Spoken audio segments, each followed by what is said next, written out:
The world is a complicated place.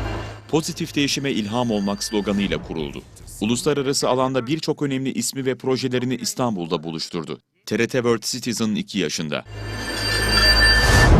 Hasköy İplik Fabrikası'nda yapılacak törenle TRT World Citizen ödülleri sahiplerini bulacak. Törene Cumhurbaşkanı Recep Tayyip Erdoğan'ın eşi Emine Erdoğan da katılacak.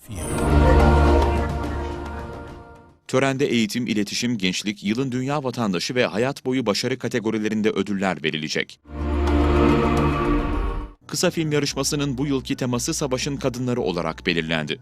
Zor şartlar altında hayatlarını sürdüren kadınların hikayelerini anlatan filmlerin yönetmenleri de World Citizen gecesinde ödüllendirilecek.